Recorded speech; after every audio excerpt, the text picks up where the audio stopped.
Yeah. Mhm. Now, it requires myself as a plaintiff to show clear and convincing evidence that each and every sheriff's department acted with reckless indifference, or was engaged in outrageous conduct. Now, I think it's reckless indifference to receive an email where there's documented forgery, fraud, yes, misrepresentation. It's reckless indifference, sheriff's departments. Yeah. Now, I'm sure I'm going to get these punitive damages. I like $7 million for each and every sheriff because let's say you didn't have enough money and you went to prison for being complicit in or accessory to a hate crime. You get out, you get a job in law enforcement, and then I get a percentage of your income for the rest of your lives. Uh-huh.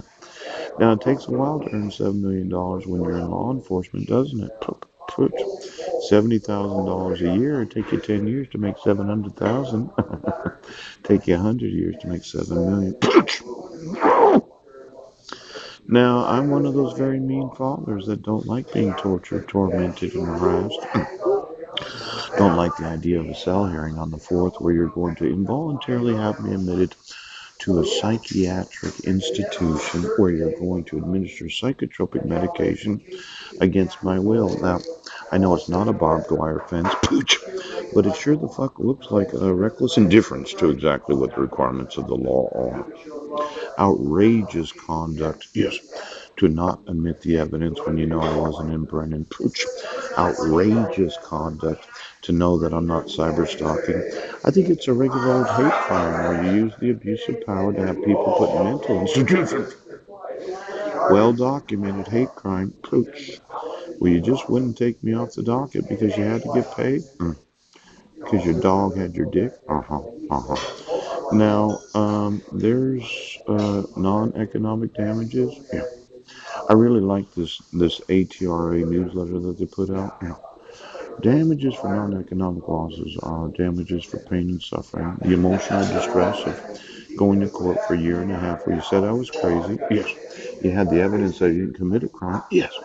And then you subjected me to torture, torment, and harassment during this whole time.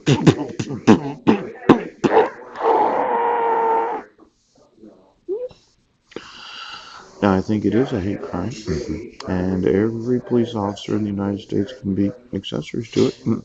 Reckless indifference to get emails. Ooch, ooch, ooch. Now, we're going to look at all the legislation of all these various ways to get damages. Yeah, there's the prejudgment interest. Now, I didn't read this, but I was interested in it because it had something to do with the amount of money that. No, maybe I got it wrong. In the absence of any applicable statute or rule, as in there's no pre-existing law about it, the courts generally applied the traditional common law rule that pre-judgment interest was not available in tort actions since the claim for damages was unliquidated. In an effort to compensate tort plaintiffs for the often considerable lag between the events giving rise to the cause of the action or filing of the lawsuit, the actual payment of the damage. Many state legislatures have enacted laws that provide for or allow for pre-judgment interest in particular tort actions under particular circumstances. Let's say you and your family were the victims of a hate crime similar to the Matthew Shepard legislation. I'd like to get some of that pre-judgment interest. Yes. For example, result in overcompensate hold a defendant financially responsible for delay it may not have caused and impede settlement. 21 states have enacted prejudgment interest reforms. Now that takes me back to some of these other screen prints because I found out about the summary relief. It's kind of like you're supposed to present to the other party what you want. Yes.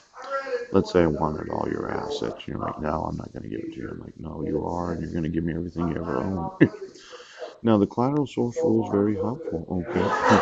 Since 24 states already passed that, it's probably one of those where I'm not going to just go after the 24 that said, no, we're not going to allow for it.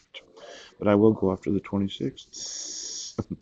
Now, the punitive damages, we're going to look at each one because it's very, very helpful. Now, There's last year, the United States Supreme Court has rejected efforts to dispose of civil rights cases because trial based on technical arguments about pleading standards or the weight of the evidence in the record. Also, in the past year, Minnesota Supreme Court has reaffirmed that notice pleading still governs in Minnesota. In short, the rulings of both the United States Supreme Court and Minnesota Supreme Court indicate that civil rights claims generally should be decided on, well, that's a civil rights violation. It's a hate crime. Yeah, let's say I can prove it's a Matthew Shepard hate crime and X number of hundreds of thousands of sheriffs, police officers, FBI agents, oaths of office, attorneys, and mandatory reporters all go to prison. Now, thus, the ruling Twombly modified the pleading standards applied to large antitrust class action involving highly complex claims and enormous discovery costs.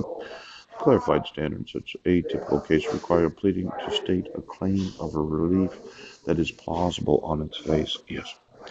Now, I'm just thinking right here, okay, a greater specificity of particular claims that must be obtained by the process of amending the federal rules and not by judicial interpretation. It was a Supreme Court justice that said that. Yeah. But I'm really very attracted to these pretrial summary judgments that I want. Yeah. Yeah. And when we look at each and every state, okay, I'm really thinking that I'm going to just do a prejudgment. And I'm going to look through all the available assets available to me because of your pre-existing laws.